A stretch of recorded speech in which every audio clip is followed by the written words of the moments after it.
reviewed for the test problems. All right, so here's basic theory. First one is the Jordan block part. Jordan block is the matrix form. So I was using this term, the Jordan chain. So there's this vectors chained under the action of t minus lambda I, right? So once you have that, and it has one eigenvector, which was part of the quiz problem, right? That the U was a Jordan block, and we have only one eigenvector, dimension is 1, and it is indecomposable. So that's the theoretical part. We covered it previously. So I'd like to go over a couple more, which is basic. So which is the following here. EA1, remember the notation of E lambda, this is the eigenvector space, and this is going to become direct sum, k going from 1 through m. You can also use the sigma, but not many people use this notation. They use it for O+, but they don't use it for this one. So I just this is true as long as this AK are distinct. Okay. So if it's a general form of some theorem you saw, if I pull out one non-zero vector here, non-zero vector from all that, and they become linearly independent. So another way of saying that if you have m vectors, m eigenvectors whose eigenvalues are all distinct and they are linearly independent. Have you seen that statement in the book? Probably. And this is a slight more generalization of that. Okay? If you have that, that follows as an easy corollary. So corollary here, V1 through Vm are linearly independent if the eigenvalues are distinct, right? They all came from, these are non-zero vectors, so there should be all non-zero vectors. If you have non-zero vectors with eigenvalues, their eigenvalues are all distinct, they came from each of these elements in here. And because they're direct sum, they must be linearly independent. All right? The same would make sense? You can compare with a... so let's prove it. What's the best way to prove? I think induction works. Induction, the statement, is this statement meaningful when m equals 1? If not, you have to try with m equals 2. That's a more meaningful statement. But m equals 1 works, and the proof to go down to the lower case is actually applicable to m equals 2 as well. So therefore, I will just take that m equals 1 as a trivial case. All right? So m equals 1 is trivial. Not much to talk about. It itself is. So suppose the statement is true for m, and we want to show that m plus 1 is true. So we have to consider EA1. We know up to, and we have to write EA1 through AM plus 1 is what we're entering are all distinct. That's a part of the hypothesis, right? The statement is if they're distinct, there's a direct sum. So when you go to the next level, you assume there are m plus 1 distinct numbers, complex numbers or real numbers, whatever, and then we want to show that the sum of these eigenspaces are all direct sum. Okay, so up to AM, they're all distinct, right? So they're distinct, and we have that induction hypothesis that they're all, direct sum, using induction hypothesis. And we're going to show this one is a direct sum, right? By showing that this one and that one intersects trivially, correct? So I'm going to enter like this. We're going to show this one intersects trivially, and that one is going to be direct sum, associativity property of a direct sum. You can remove that parenthesis. You cannot compare this one intersection with that one individually. Remember That was false logic. You have to compare this intersection entirely like that, not pairwise. There were examples that give false. So we want to show this is trivial, correct? So we start with an element W that is coming from that V0. I think I call this V0.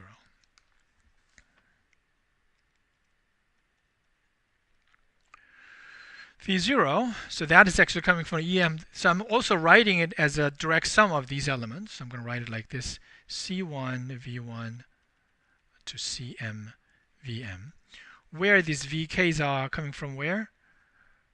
EAK, K going from 1 through M. Does this all indexing make sense? V0 is an element in here. It's an eigenvalue with eigenvector, eigenvalue with that one, and also is a sum of all these things. All right? And we want to show, what is it we want to show? We want to show V0 is a 0, correct? Any idea? We're going to hit it with a T and see what happened first. So we hit it with the T. Action. What happened to the left-hand side? V0. I think the simplest thing we can do is that because this guy has an eigenvalue AM plus 1, we can write eigenvalue AM plus 1 in here and V0. Is that okay? Now you hit this one with everything with a T, and knowing that this one has an eigenvalue A1, so it's going to be A1 V1. Hit the second one all the way up to CM, and if you hit that one with the VM, and that's going to be AM VM. That's what you get. If you hit every term with the operator T, this is what you're going to get. And one more time, if you use a V0, if this is identity in here, then you have a statement about B1 through VM and remove that V0. So here is AM plus 1. You substitute what you have it here, C1 V1. The idea of things like that is putting everything in terms of V1 through VM, where you can use induction hypothesis, lowercase, and things like that. CM through VM. Is that right? Its right-hand side is a C1A1 V1, CMAM VM. Okay? Now, what is the next part? Next part, we're going to collect V1s, right? So who would like to go for V1s, the coefficient of V1? You see C1 is a common? And A1 minus AM plus 1. Is that correct? And you go like that all the time. And up to here, CM is going to be common. And AM is already there. And AM plus 1 is there. And a VM. That becomes 0.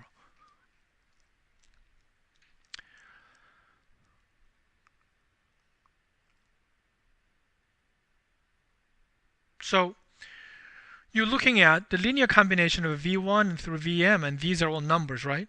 And they're set to 0.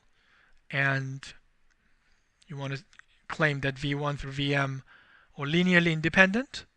Therefore, all these coefficients should be 0. Things like that. Correct?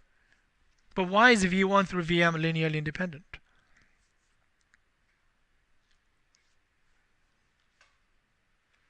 That's right, we are assuming, and this coming from, what is this assuming? The induction hypothesis, what is it? A1 through AM, right? The A1 through AM, this is, it here is a statement for M, so this is a direct sum. Any vectors from the component of the direct sum, they're linearly independent because the direct sum is a lot stronger statement. So what do you say here? By induction hypothesis, which is a direct sum statement, V1 through VM are linearly independent. Correct? And what do you conclude here? All those coefficients are 0. So C1, A1 minus AM plus 1, that must be 0, all the way up to CM, AM minus AM plus 1, they all must be 0, right? So how do we conclude? What we want to conclude is that C1 and CM, they're all 0, so that this whole thing becomes 0, right? then V0 is 0. But so since B0 is here, that is defined by C1 and Cm in here. So how do we conclude? Actually, not these guys are 0, but C1 and Cm is 0.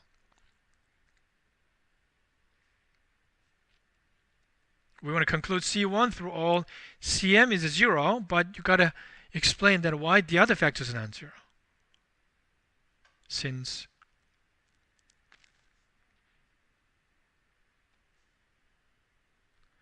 A1 through Am plus 1 are distinct, right? That's how we started. The statement is about if they're distinct, there's a direct sum. So induction statement of the next level start with if they're distinct and show that intersection is 0. Because it's distinct implies that all those AK minus Am plus 1 is non-zero for K going through 1 through M, right? That's all that's happening. So none of these A1 minus A2 minus Am plus 1, they're all non-zero. So it's non-zero, then the other factor must be 0. That's why you conclude C1 and Cm.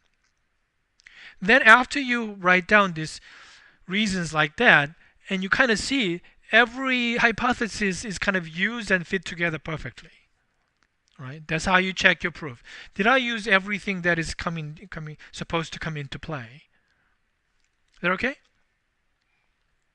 So that's some fundamental statement. Another statement that I'd like to go over that is more related to this statement in here. These are individual Jordan chain. It's kind of backward to start with the entire space and going to that. But I'm going to start with the Jordan chain and show and explain why that Jordan chain is becoming a direct sum. So here's a second or third statement. Part A, actually. We started with general context is here. Think about the Jordan chains. I'm going to use WK. See how it looks like? Span of V1 through. So I'm going to use V11.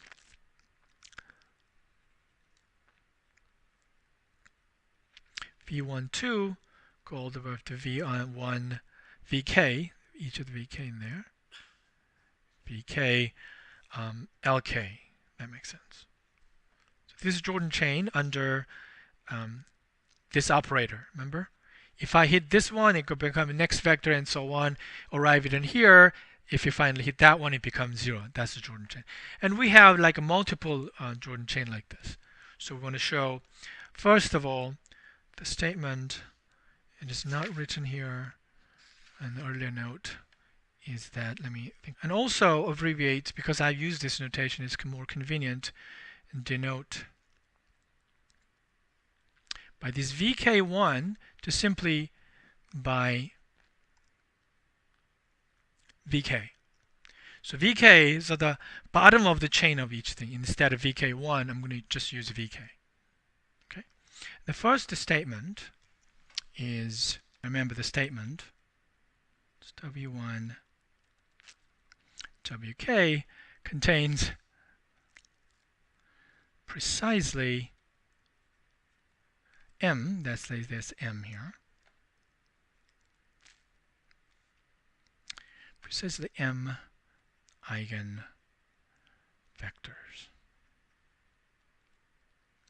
Linearly independent, of course. All right. Each of the WK has eigenvector already. Remember that last one in the chain was an eigenvector. If you hit it that one, it becomes 0, right? So that's the T minus anything that becomes 0 under this operation. That's an eigenvector. So each of these Jordan chain is an eigenvector. And what you showed in the homework in the quiz problem is that each individual thing has only one eigenvector in there, right? So individual subspace is only one linearly independent eigenvector. Up to here, only one linearly independent eigenvector. If you combine them all together as a sum, if, and this statement is if this V1, which is the bottom of the chain, all the way up to Vm, are linearly independent. All right? So you're looking at these multiple chains, Jordan chains. At the bottom there, these are all eigenvectors. And I'm saying these are all linearly independent eigenvectors. Then if you look at the entire sum, you don't pick up any more linearly eigenvector. We have m linearly independent eigenvector, and there are no more. As we sum it up, there are no more of them that is available. The statement makes sense? And using that, you can show that this is actually the direct sum. So proof of A. Any question about understanding the statement?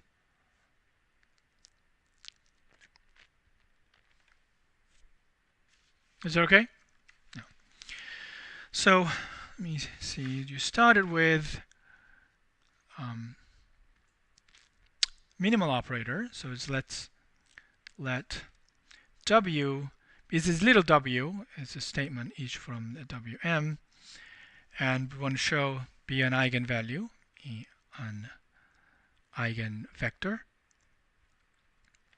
of eigenvalue lambda. And we don't know if the lambda is one of this lambda 1 through lambda m, just an eigenvector. It could be, never know what's going to happen with this long chain. If you combine them, maybe it's going to create another eigenvector we didn't see before, things like that. But first one is that we show this lambda must be equal to the sum of these lambda 1 through lambda k. So it's a claim. Is lambda k for some lambda k.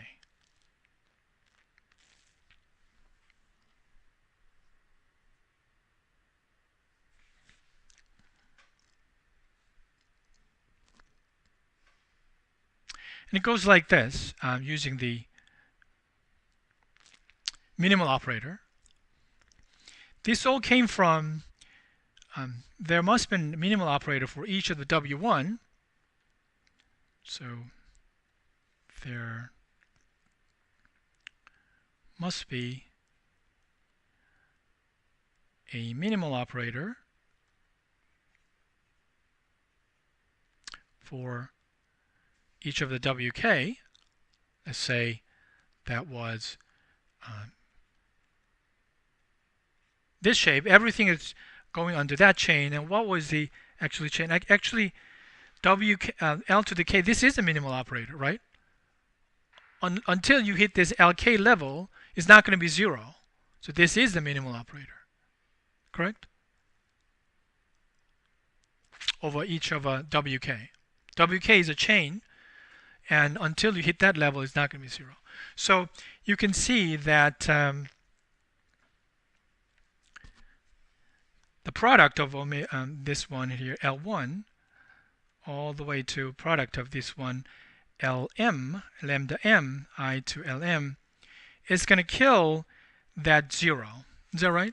Because it's going to kill that W. W is a sum of this thing. This whole sum, going because of linearity going through this, all this operator, is W1 is killed by this one, and Wm is killed by this one. So eventually it becomes a 0, right? So that's guaranteed. But W itself is a eigenvector, right? So W, so I'm going to show you what happened. And no matter what you hit it with here, with a W, because W is an eigenvector with eigenvalue lambda, and that's going to be lambda W, right? If you hit it with that one, is a lambda KW, correct? Is a lambda minus lambda KW. Every time this lambda go through this operator is of this shape. So if you go through, first operator is going to be lambda minus lambda k, first power, you do it again, and another factor of coming out, so it's going to pick up this number. This is the number, right? After you go W, go through this operator, and you repeatedly do that, and then you pick up this number. And if you factor it out, W is still there. You go through the second operator, and you pick up all this number.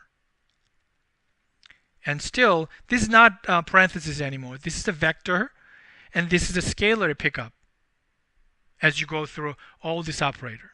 And it is described here. Every time you go through this operator, it picks up this scalar times the w. You can pull out the scalar all the way to the front, go through the next operator. You can verify this looks like this, and that's supposed to be 0. Correct? When we say eigenvector, w is an eigenvector, is a non-zero vector. So a non-zero vector multiplied by some scalar being 0, correct? So what should be happening? This scalar must be 0. So that's scalar up to lambda minus lambda k, Lm must be 0. Non-zero vector multiplied by scalar is 0. So that shows what lambda is. Must be one of the vectors. It's a number multiplied to 0. So lambda must equal to the eigenvector, sum of the eigenvalues. So in the linear combination, all that eigenvector you can have, it is still eigenvector of eigenvalue that appeared in this list of the Jordan chain. Next thing we have to show is that this W is actually a linear combination of this one, V1 through Vm. There's no more. All right, so you write it. Now show W is the linear combination. I didn't use the C1, so I'm going to write it like this. V1 is at the bottom of the chain. Then we prove it, and was an arbitrary eigenvector of arbitrary eigenvalue lambda, and I showed that that eigenvalue must be one of the lambda 1 through lambda k, and secondly showed that that W must be in this linear combination, and then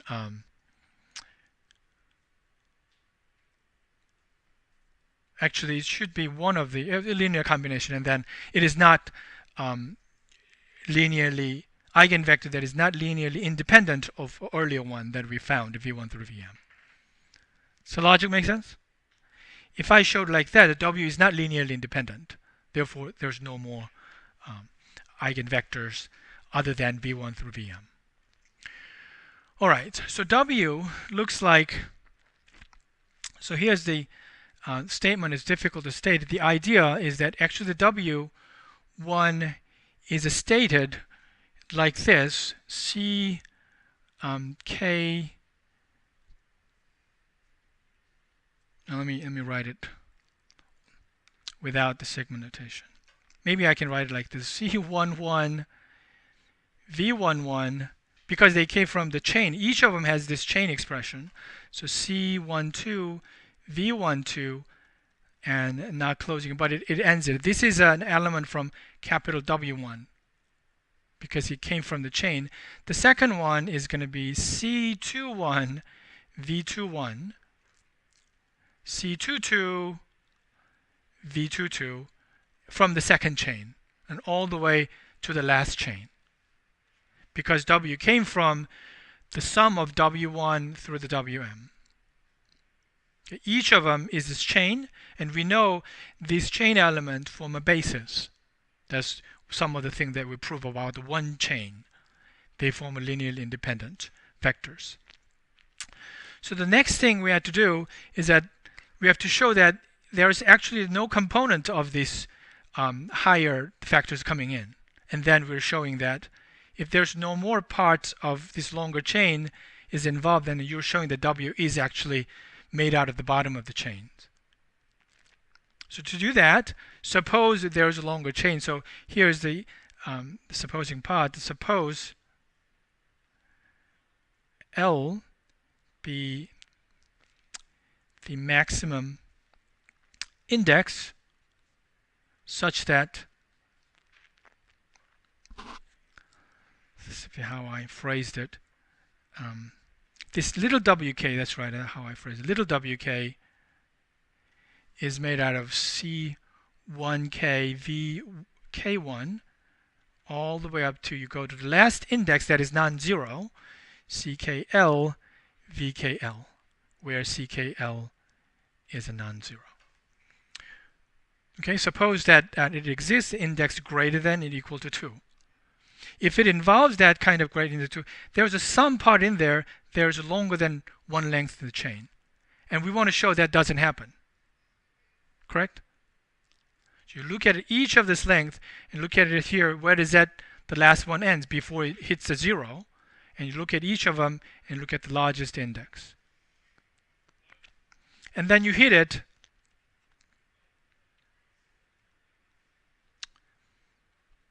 with the largest index L minus 1 with a W, because W looks like this. As you can see, as we hit it with all the product, this is a product notation. It's going to hit, because it's the longest chain in a minus 1, anything that's smaller than as we go through L minus 1, everything is going to be 0. It's shifted all the way down to the 0. And whatever that survived in there, the last one, if you shift it to L minus 1, that guy survived. So as you shift it by this operator for each of the eigenvalues, and there will be something that survived in here, such that here's a C1 through V1, because if you push, this is largest index is L, if you push to L minus 1, they all arrive in the bottom of the chain. So that must be in that shape.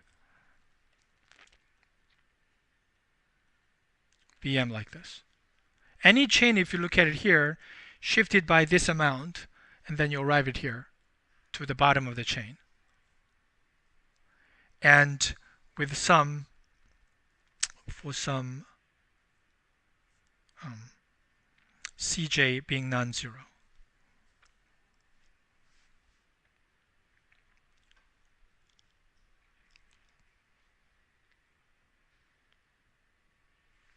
Then why is this? Is that this still being eigenvectors.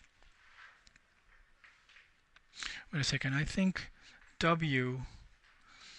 I'm losing that argument in here a little bit. This side should turn out should be the 0, and that's the part. And why is that part 0? Is I don't not still quite getting it here.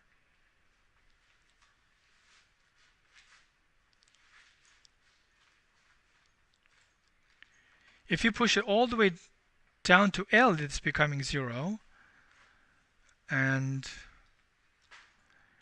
if you go stop right before L minus 1,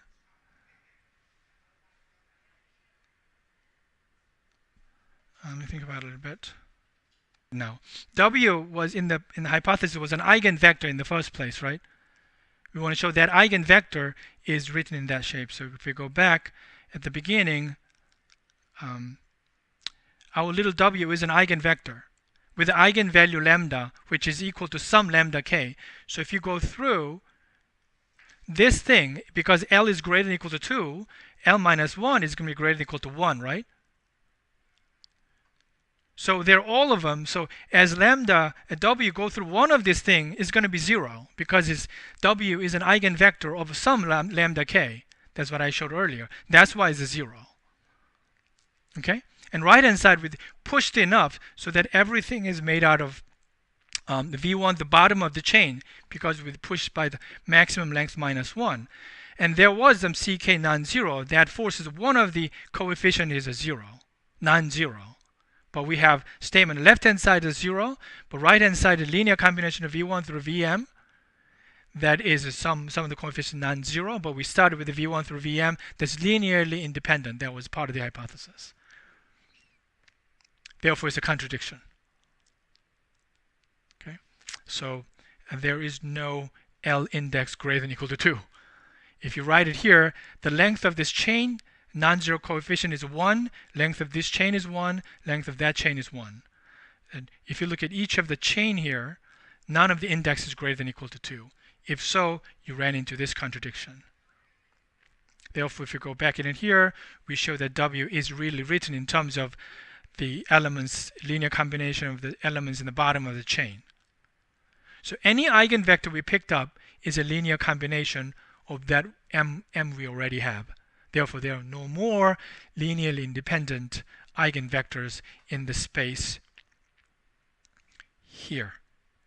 That's why it's contained exactly m eigenvectors. Again, the technique is pushing the expression by optimal amount to get it push it you use this linear independence argument. Sorry about the delay. The part B is actually showing that this thing is really linearly independent, the direct sum. And this is a crucial result to apply the induction hypothesis. Okay, sorry about that. I'll stop here.